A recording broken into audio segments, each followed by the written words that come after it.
Today we discuss driving and living with a modified Model 3.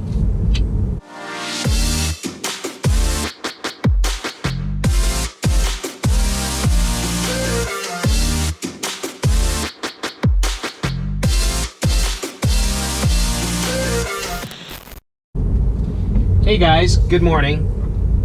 Today we're going to discuss my impressions of the car, modified as it is, and that is lowering wheels and tires, tint, but not much of a modification as far as that goes. The specs. This is a rear-wheel drive, long-range Model 3. It is an early car, VIN number 9000 in that vicinity, and I have lowered it with T-Sportline 1-inch lowering springs, and I installed Savini brand SVF rims.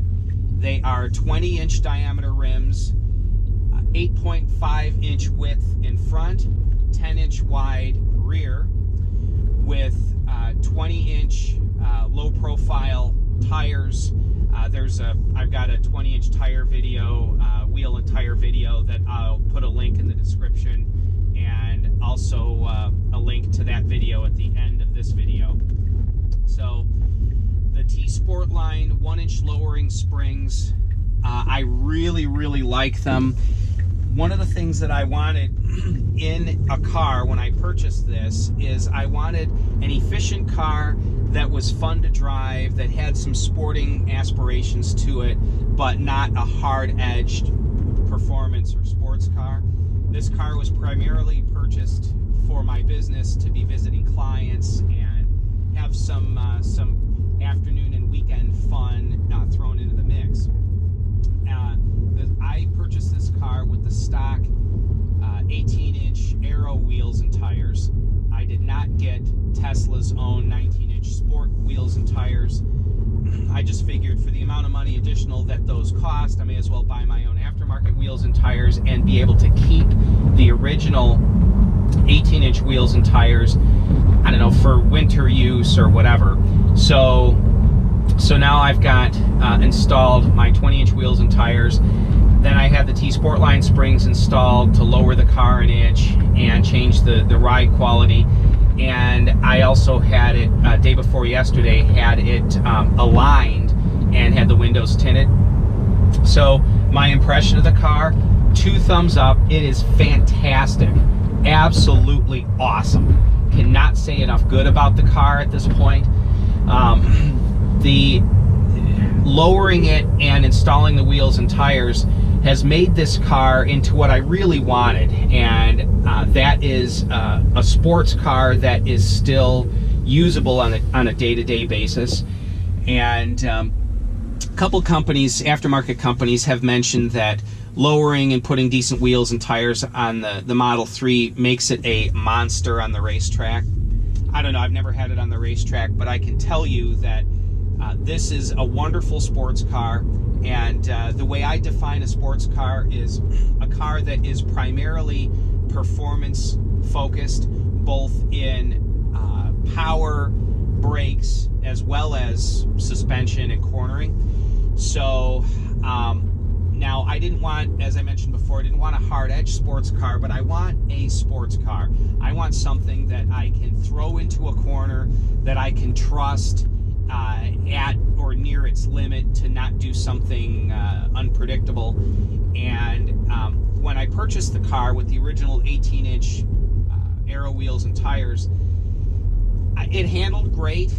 It actually cornered better than I was expecting, having super eco tires on it. But yeah, it understeered, and the tires would howl pretty easily, and in the wet weather there was a noticeable difference in traction and that was to be expected.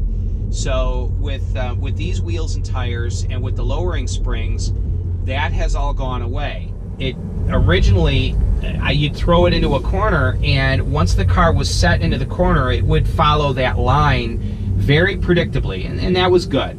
But you really didn't, when you were near the limit, you didn't want to try and change lines mid-corner.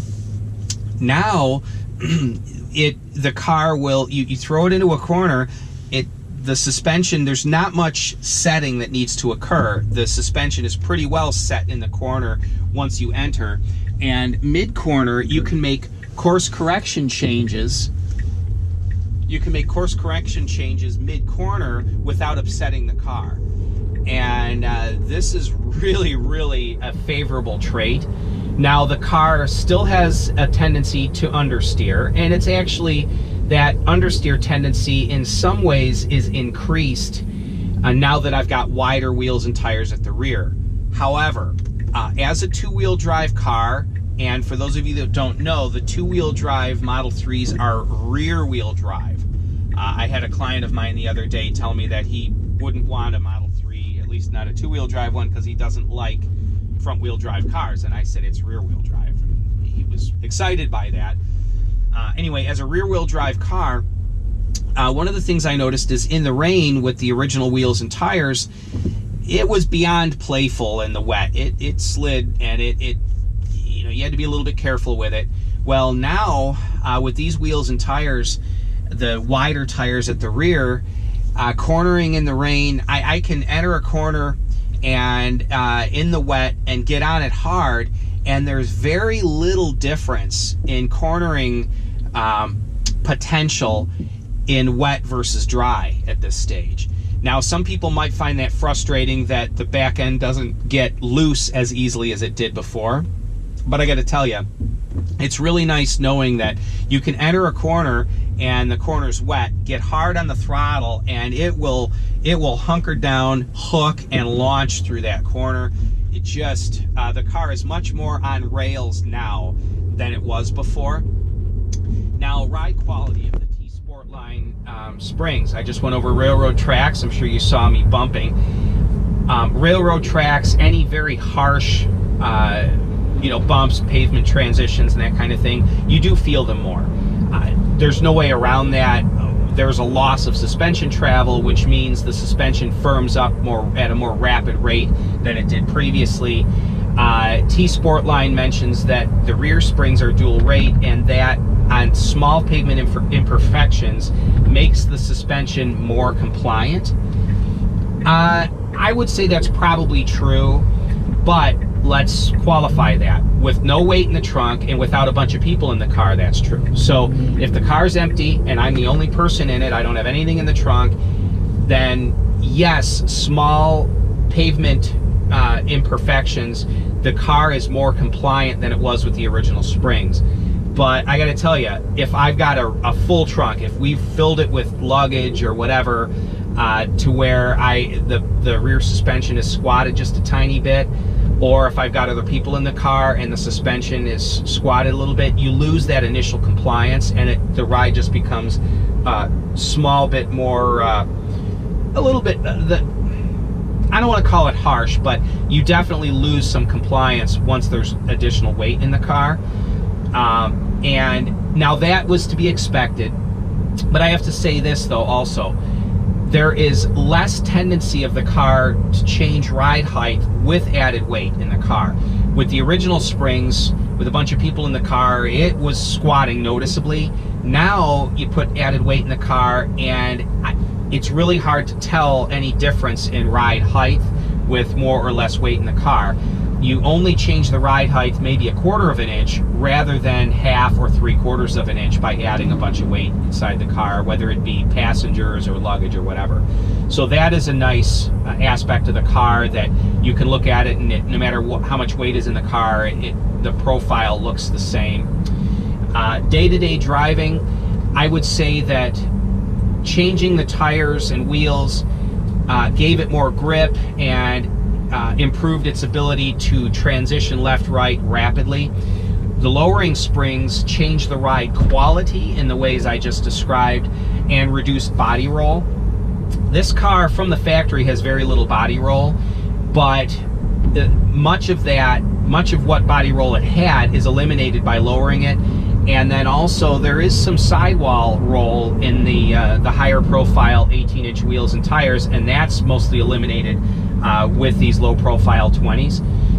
all of that translates into this car has become a very capable sports car. BMW M3 is what this car, or the BMW 3 Series is what Tesla compares this car to. They compare the performance version of this car to the M3, but the standard 3 Series BMW is what Tesla compares the Model 3 to. I would say it's a fair comparison with the stock wheels and tires.